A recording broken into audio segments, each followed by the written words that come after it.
Guys, मैं हूं आफ्ताब हाशमी। आप देख रहे हैं केजीएन हेल्थ केयर चैनल। अभी सब्सक्राइब नहीं किया है तो सब्सक्राइब कर लें। हर एक वीडियो आपके हेल्थ के बारे में होगी, हर एक जानकारी आपको पूर्ण रूप से यहां पर मिलेगी। और जुड़े रहें यहीं और वीडियो देखते रहें। धन्यवाद।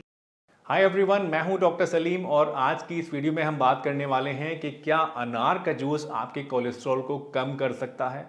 बहुत समय से दोस्तों ये बात मानी जाती है कि जो अनार है ये आपके कोलेस्ट्रॉल को तो कम करता ही है, इसके साथ साथ आपकी जो नसों के अंदर कोलेस्ट्रॉल की प्लैकिंग हो जाती है उसको भी कम करने का काम करता है। बट साइंस इसके बारे में क्या कहती है? क्या अनार वाकई में इतनी ताकत रखता है और ये सब काम कर सकता है? और अगर कर सकता है तो आपको इसको कितना इस्तेमाल करना है और कितने दिनों तक इस्तेमाल करना है? ऐसे कौन से लोग हैं जिनको अनार का जूस इस्तेमाल नहीं करना चाहिए, क्योंकि ऐसे लोगों के अंदर कुछ साइड इफ़ेक्ट्स हैं जो इससे हो सकते हैं। तो आज की इस वीडियो में दोस्तों हम इन सभी पहलुओं के बारे में बात करेंगे और पूरी डिटेल में बात करेंगे। तो चलिए शुरू करते हैं इस वीडियो को।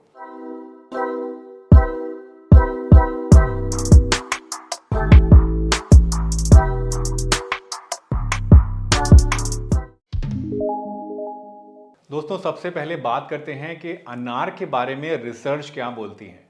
देखिए, बहुत सारी रिसर्चेज हुई हैं अनार के लिए, जिसमें ये बात पाई गई कि अनार जो है ये आपकी बॉडी के अंदर से कोलेस्ट्रॉल को कम करने का काम करता है। और सिर्फ यही नहीं, आपकी आर्टरीज जो होती हैं, जो नसें होती हैं, उनके अंदर जो कोलेस्ट्रॉल का बिल्डअप होता है उसको भी ब्लॉक करने का काम करता है या उसको स्लो डाउन करने का काम करता है। तो आप कह सकते हैं कि कहीं ना कहीं ओवरऑल जो आपकी हार्ट हेल्थ है उसको प्रोटेक्ट करने का काम अनार करता है। इसके साथ साथ अनार के अंदर बहुत सारे एंटीऑक्सीडेंट्स पाए गए हैं, स्पेशली पॉलीफिनोल्स नाम के जो एंटीऑक्सीडेंट होते हैं वो इसके अंदर बहुत ज़्यादा होते हैं। और इनफैक्ट इतने ज़्यादा होते हैं कि बाकी जितने भी फ्रूट जूसेस होते हैं उनसे कई गुना ज़्यादा एंटीऑक्सीडेंट्स अनार के जूस के अंदर पाए जाते हैं।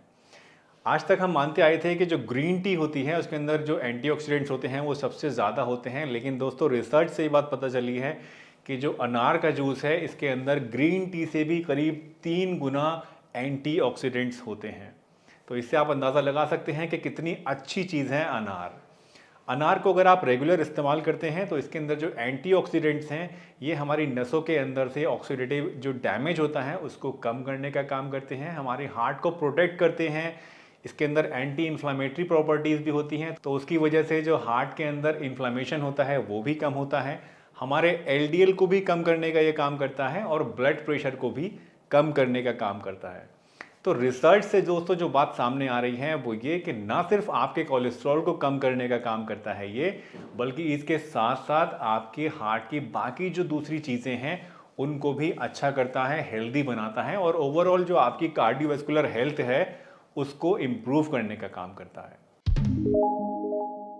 दोस्तों अनार का जूस जनरली सेफ माना जाता है, लेकिन कुछ एक ऐसे सिनेरियोज हैं जिसमें आपको थोड़ा सा ध्यान देने की ज़रूरत पड़ेगी। फॉर एग्जांपल, अगर आप डायबिटिक पेशेंट हैं तो उस केस में आपको अनार का जूस इस्तेमाल नहीं करना चाहिए, क्योंकि अनार के अंदर नेचुरल शुगर्स काफ़ी ज़्यादा होती हैं और ये आपकी ब्लड शुगर को बढ़ा सकता है। इसके साथ साथ अनार का जूस जब आप इस्तेमाल करते हैं तो एक चीज़ का आपको और ख़ास ध्यान रखना चाहिए, और वो ये कि आप जब भी अनार का जूस लें तो वो फ्रेशली बना हुआ होना चाहिए, यानी आपको तुरंत निकालना है अनार का जूस और तुरंत उसको पीना है।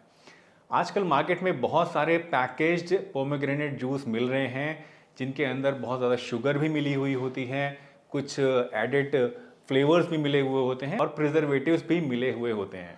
तो ऐसे पैकेज्ड जूसेस से आपको बचना चाहिए, इनको इस्तेमाल नहीं करना चाहिए। तीसरा जो प्रिकॉशन है जिसका आपको ख़ास ध्यान रखना चाहिए वो ये कि अगर आप कोई ब्लड थिनिंग मेडिसिन ले रहे हैं, यानी कोई ऐसी मेडिसिन ले रहे हैं जो आपके खून को पतला करने का काम करती है, तो उस केस में आपको अनार का जूस इस्तेमाल नहीं करना चाहिए। ये उसके साथ इंटरैक्ट करता है और आपके लिए नुकसान पैदा कर सकता है। इसके साथ साथ अगर आप एस इनहिबिटर्स ले रहे हैं, एस इनहिबिटर्स बेसिकली एक तरह की ब्लड प्रेशर की मेडिसिन होती है जो कि हाई ब्लड प्रेशर वालों को दी जाती है। तो अगर आप एस इनहिबिटर्स कैटेगरी की कोई ब्लड प्रेशर मेडिसिन ले रहे हैं तो उस केस में भी आपको अनार का जूस इस्तेमाल नहीं करना चाहिए, क्योंकि अगेन अनार का जूस इनके साथ इंटरैक्ट करता है और आपके लिए नुकसान पैदा कर सकता है, कुछ साइड इफ़ेक्ट्स आपकी बॉडी में ये पैदा कर सकता है।